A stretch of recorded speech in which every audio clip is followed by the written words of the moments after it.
You're listening to the Doc Lounge podcast. This is a place for candid conversations with the healthcare industry's top physicians, executives, and thought leaders. This podcast is made possible by Pacific Companies, your trusted advisor in physician recruitment. Hi, everyone, and welcome back to the Doc Lounge podcast. I'm Stacey Doyle, Senior Director of Marketing at Pacific Companies, and I'm thrilled to introduce today's guest, Dr. John Neustadt, ND. He's an internationally recognized expert in integrative and functional medicine, a researcher, and a #1 Amazon best-selling author in osteoporosis. Dr. Neustadt has published over 100 medical articles, worked with the FDA on evaluating natural treatments, and trained physicians on improving patient outcomes. He's built multi-million-dollar health businesses and is passionate about helping people take control of their health. His latest book, Fracture Proof Your Bones, is changing the way we approach osteoporosis prevention and treatment. Today, we'll discuss the science behind bone health, functional medicine, and practical ways to optimize overall well-being. Dr. Neustadt, welcome to the show. Thank you. Well, I'd love to, you have such an impressive, background in integrative and functional medicine. I'd love to hear a little bit how you got into this and what, your background is.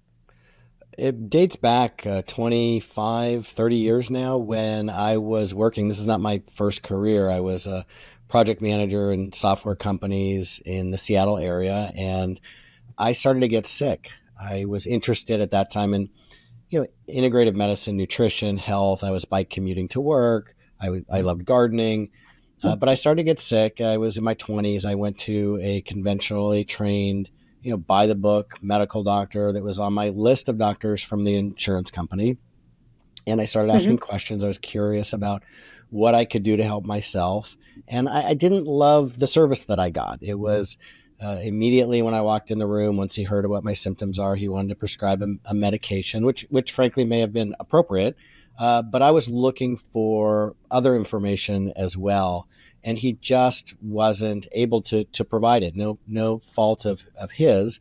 I just don't think it was in his wheelhouse. It wasn't part of his training, nor the protocols that he was following. And I'd heard about an integrated medical school, a naturopathic medical school in the area called Bastyr University. And I thought to myself, I'm going to see what these folks have to say. So I went and made an appointment at their teaching clinic and had an amazing experience where they took their time with me. They talked about what was going on in my symptoms and how I can do things, what I can do to improve my health from a holistic and integrative point of view. And at that time, I was not thrilled with the career I was in. And I think I was looking for just some third-party validation that it was time for me to make a career change. I was already thinking about medical school, and the chief medical officer happened to be the attending physician at the appointment, and he got to know me so well with his line of questioning that he realized that the profession that I was in, the stress, chronic stress that I was under, was having really damaging effects on my body. And I was in my 20s, so if I'd kept that up, 30s, 40s, 50s, I would be just in awful shape right now. And he looked at me at the end of the appointment and he said, "You need to quit your job."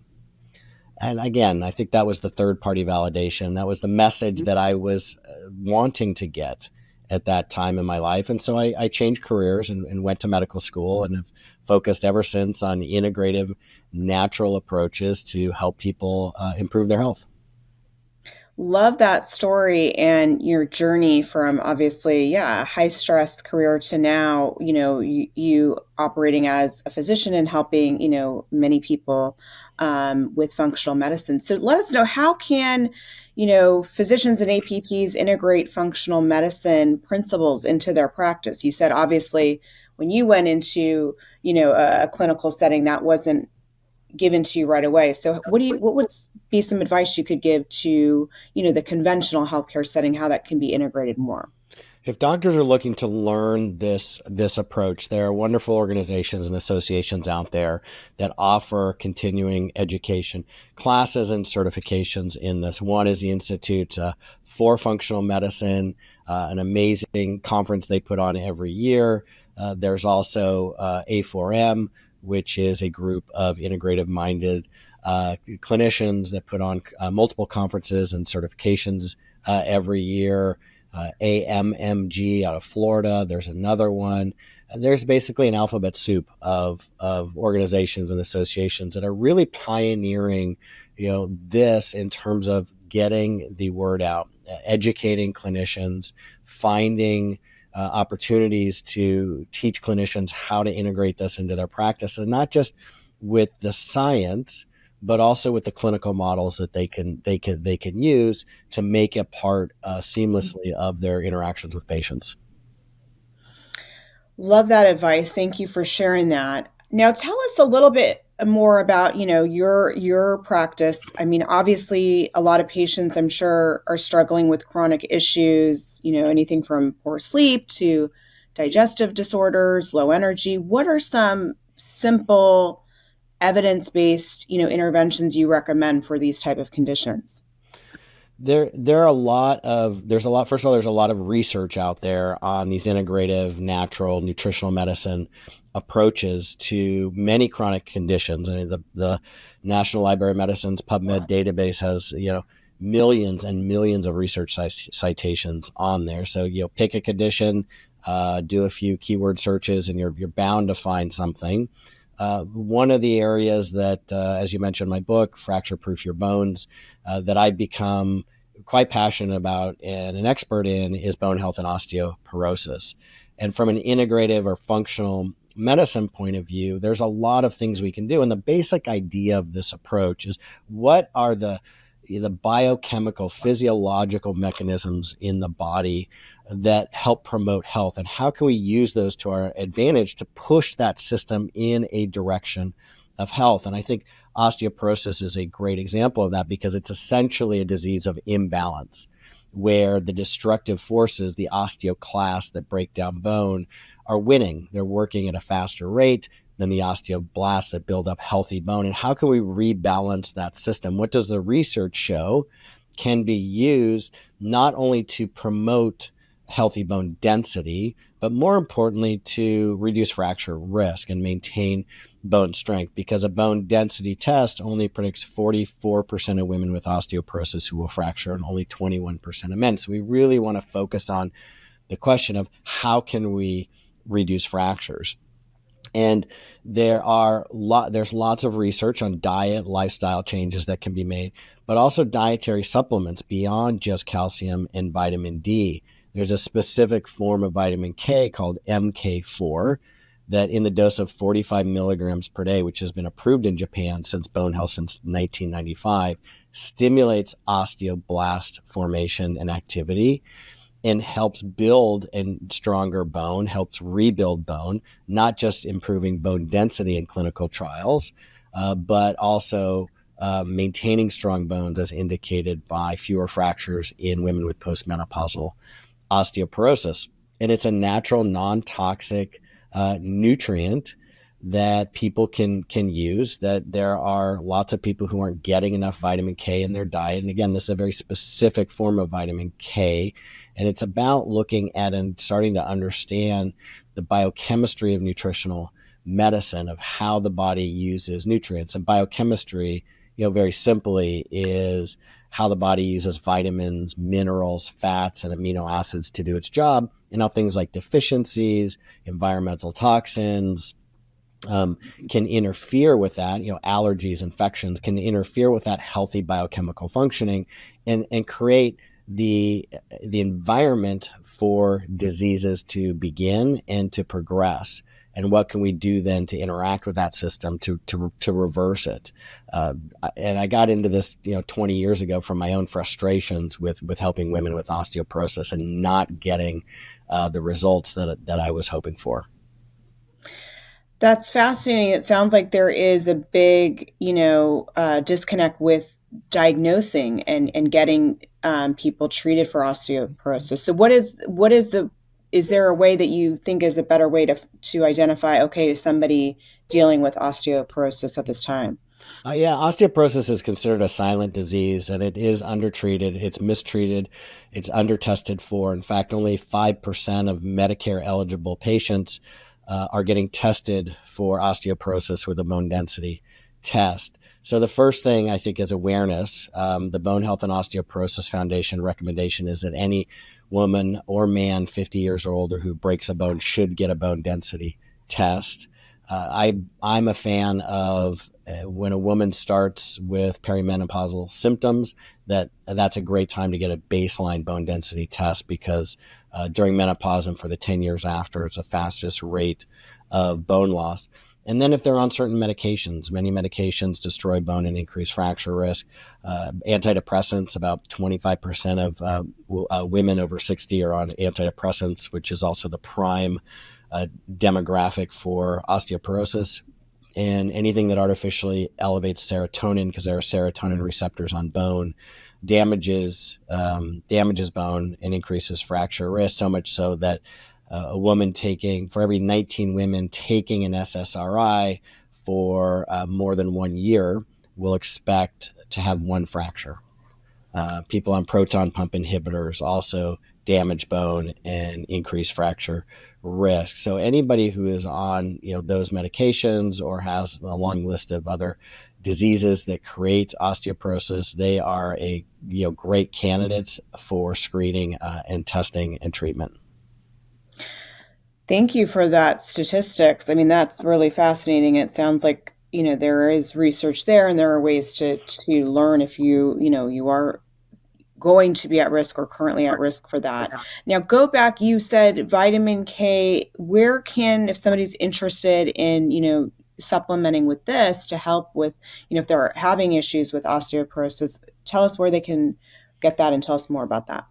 So as I mentioned, I started down this path and this research 20 years ago looking at osteoporosis and bone health, and I could not find the clinical trial dose of the MK4 in existing products. So I created a company to provide the solutions for my patients, and now I have 3 versions of the formula for bone support: OsteoK, OsteoK Minis, and Osteo MK4, each with the clinical trial dose of MK4 plus vitamin D3 and different amounts of calcium, because not everybody needs the same amount of calcium, all the way down from 1,000 milligrams per day with the OsteoK, 400 milligrams per day with OsteoK Minis, and no calcium for Osteo MK4 for people who don't need it. But all are still backed by our strong bone guarantee based on the strength of the research and the fact that these products have been on the market for 19 years now. And the guarantee is that somebody taking these products will see their bone density stabilize or improve within 6 months. But more importantly, they will maintain bone strength, meaning that if somebody breaks a bone, we will refund their money for all qualifying purchases between their bone density tests. And that information, the research, the clinical trial summaries, articles I've written on this are all available on my website at nbihealth.com. Thank you for sharing that. It sounds like obviously this is something you're passionate about, have put a ton of research and time in developing to help this, like you're saying, really kind of underdiagnosed, symptoms and I don't know if is it a disease you would call it, or what would you call osteoporosis?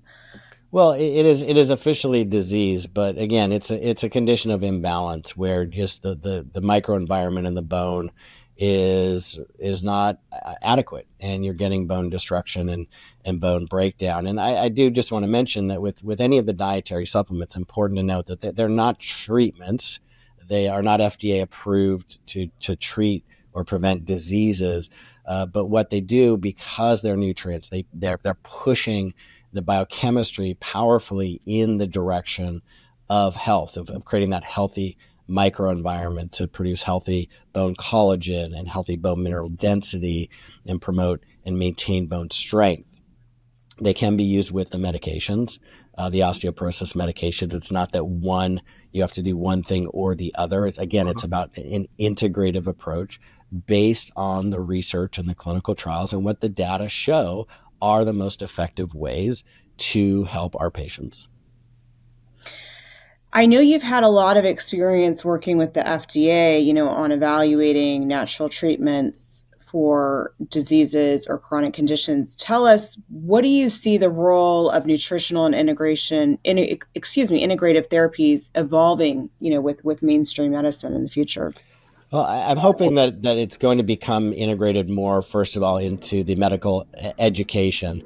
There are quite a few barriers to that um, that some people are addressing, and it's becoming more and more in demand that nutritional medicine becomes integrated within the in the curriculum. There are some structural challenges, some medical legal challenges, some intellectual property and financial challenges, around that's full and wide implementation, as well as quality control and manufacturing issues within the dietary supplement company that companies like mine and others organizations are addressing and working to improve to make sure that the quality of manufacturing is really at a pharmaceutical grade level for purity and potency. So there are multiple challenges around this, but also in part of the education that occurs with physicians in starting to dip their toe in the water of integrative and functional medicine and nutritional medicine is learning the questions to ask to ensure that the dietary supplements they're recommending are of that highest quality, that they can be comfortable and confident that what they're recommending, the label accurately reflects the dose and the purity and the potency that's in the bottle. And there are distributors that do their due diligence as well. It's not that everybody has to do their own, legwork with this. There are distributors to healthcare providers that distribute my company's products that have vetted my company and other companies with which they work. They've vetted the manufacturing. They've done their due diligence on the quality of that. Not everybody. You don't have to become an expert in every tiny detail of this industry. Great advice.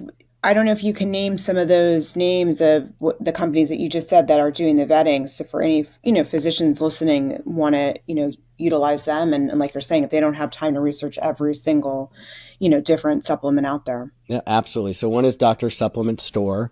The other is Full Script. They also own Emerson Ecologics. Another one is MHP. But with respect to those formulations that are on there, it's important to understand that what they do primarily is a due diligence on the quality of the manufacturing. The formulation and what's in the product and the nutrients that are in the product and the doses is not something that they're going to evaluate and compare those with clinical trials. And that is where really it's important for clinicians to educate themselves, which is what my frustration was decades ago, that I could not find existing products on the market that have the clinical trial doses of the nutrients that have been shown to work. And so what you see out there in the industry, which I think is a real stain and a shame, is that companies will cite research of clinical trials to support their formula. But then if you look at the formula, you look at the dose of the nutrient, they don't use the clinical trial dose. So you're getting a subtherapeutic dose that we don't even know works, which is why all of my products are based on the clinical trial doses. I've never deviated from that. It's sort of become the DNA of the company. And that's something that's really important to be able to discern. You even have sometimes companies out there who will cite a research study, like they'll cite vitamin K2, where the clinical trials all used MK4 when they looked at fractures, and then they'll use a different form of vitamin K that's never been shown to improve bone density or reduce fractures, instead of what was used in the clinical trial. Or they'll use a lower dose that was in the clinical trial, like 5 milligrams of MK4, 1 milligram instead of the 45 milligrams, which is the only dose that's ever been shown to work. That's practical advice, I think, for any, physician or, any just layperson like myself listening, to really kind of, if you're doing the research and seeing what was, tested in the clinical trial, to make sure the same dosing and the same actual, like you're saying, form of vitamin or supplement was used. So the other thing too, that I like, it can get really complicated and time consuming, but there are a few questions that I teach clinicians and the general public to ask that can just cut through all of that, cut through the fog, clarify very quickly. One is, if you're looking at a nutrient that has minerals in it, just look at the form, look at the zinc, the magnesium, the copper. If any of those are oxide form, it's not the highest quality. because magnesium oxide, copper oxide, you can only absorb about 2% of that. The rest just goes right through you. You don't absorb it into your body. Look at the vitamin B12 and the folic acid. They should be the methylated form, methylfolate or methylcobalamin. Those are the bioactive highest quality forms of those. And then in addition to that, you can reach out to the company and you can ask them, for a certificate of analysis. Every lot, every batch that is created by law has to have a certificate of analysis. So tested for label claims, tested for toxic metals, tested for microbiology to make sure it's not contaminated. If they're not willing to release that to you, to me, that's a red flag. Why not? Why shouldn't there be transparency in this industry? There should be. I think consumers deserve it. And so those are just simple things people can do to get an idea of the quality of the formulation and the transparency and the quality of the company. Great advice. What other, are you focused primarily on the vitamin K, or what other offerings do you have right now? So I've created about 15 products I started out formulating them for my patients. One is an iron supplement that is the highest dose ferrous bisglycinate on the market, called Ferrosolve. No constipation, no GI complaints, 45 milligrams of iron per capsule, guaranteed to improve serum ferritin, because my patients are having such problems with that cramping and nausea created by other forms of the iron, and their ferritin wasn't budging. So I created a solution. And just to give you sort of an understanding of how I approach and how I think about nutrition and nutritional medicine in patients is, in capsules, sometimes you don't have the dose of the nutrient doesn't completely fill the capsule. So you've got to put something else in there. A lot of times companies will use cheap filler like rice powder, which is fine to use. But in this case with the Ferrosolve, I wanted to give a little bit of additional nutritional supports. Iron deficiency and feeling anxious, anxiety, they go hand in hand. And glycine is an inhibitory amino acid. It's an amino acid that also kind of calms the nervous system down. And I have some extra room. So ferrous bisglycinate has some glycine in it. And then to fill the rest of the capsule, I added some additional glycine. So just to help patients, they start to feel better, and they'll notice the difference. They're not really sure why, but they start to just kind of feel better at the same time. Another product that I'm very proud of is my sleep product called Sleep Relief. It's the only biphasic time-release tablet on the market. People generally have difficulties with sleep in two categories. One is falling asleep, and the other is staying asleep.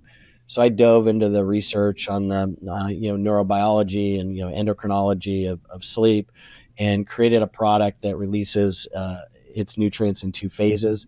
Phase one is a quick release within about the first 30 minutes to help people fall asleep. Phase two, over the next 4 hours, to help people stay asleep, or if they wake up, they can more easily go back to sleep, and then it wears off and they just feel refreshed in the morning, hitting all of those stages of sleep that so many other products don't hit. Or people wake up, they have to take such high doses, they just feel drugged and groggy in the morning, and this takes care of all of that. Sounds incredible. Well, I want to wrap up here, and I know, we talk about a lot on the Doc Lounge podcast about how, providers are experiencing burnout really just due to the constraints of modern healthcare. What do you think? I mean, integrating some of your approaches, how could this improve, both provider satisfaction and patient outcomes? Well, I think first and foremost, doctors need to pay attention to their own health. And we can only take patients as far as we've gone ourselves in terms of our own personal development, in terms of our own health, in terms of our own learning and education. So making sure that you're practicing, you're exploring that balance in your own life, and you'll be more able to then discuss that and talk with patients about that. They're within the constraints of a short appointment where it can be challenging to address everything. Prioritizing in terms of looking at the various categories that are crucial for integrative approaches, stress management, sleep, nutrition, And maybe there's just one thing or two things that you can mention in an appointment. But what we know and what the research shows is that even if somebody just starts focusing on one of those areas, let's say diet or exercise, that they're more likely, once they start doing that, to start following or doing activities that benefit other areas in their life to improve health. So people who exercise are more likely to start eating healthier, and vice versa. And it doesn't have to be a huge long conversation, but what is important, and the research has also shown, is that when it comes from the physician instead of a nurse or a paraprofessional, it is more likely to have a greater impact, and patients are more likely to start doing those activities. So just meeting people where they're at, if all somebody can do is just walk, go for a walk once a day, and you encourage them to do that, that's fantastic. Small wins build up over time. And what we know, even with just walking, is walking only 7,000 to 7,500 steps per day is associated with a 50 to 70% reduction in all-cause mortality. And that's not, you don't have to do that all in one thing. Somebody can just park, a couple rows away than they normally do when they go to the supermarket to walk a little further. It's all cumulative throughout the day. So I like practical solutions that people can just work into their daily lives, and they're wonderful things that doctors can recommend to their patients that do exactly that. Great advice. Thank you so much, Dr. Neustadt. And I'd love for you to just wrap this up and give everyone the information where they can access all of the information you shared today, and where to purchase your products. The best place to find me, information, products, my book as well, is nbihealth.com. Feel free to contact me through that. Also, I'd be happy to speak with any clinician out there who's interested in more information or wants to do a clinical consult about a patient, talk about these subjects. I love doing that. So feel free to reach out to me through the website, nbihealth.com. Thank you so much. Appreciate you being on the podcast today. Thank you. Thank you to all of our listeners. If you would like to be notified when new episodes air, make sure to hit that subscribe button. And a big thank you to Pacific Companies. Without you guys, this podcast would not be possible. If you would like to be a guest, please go to www.pacificcompanies.com. Thank you.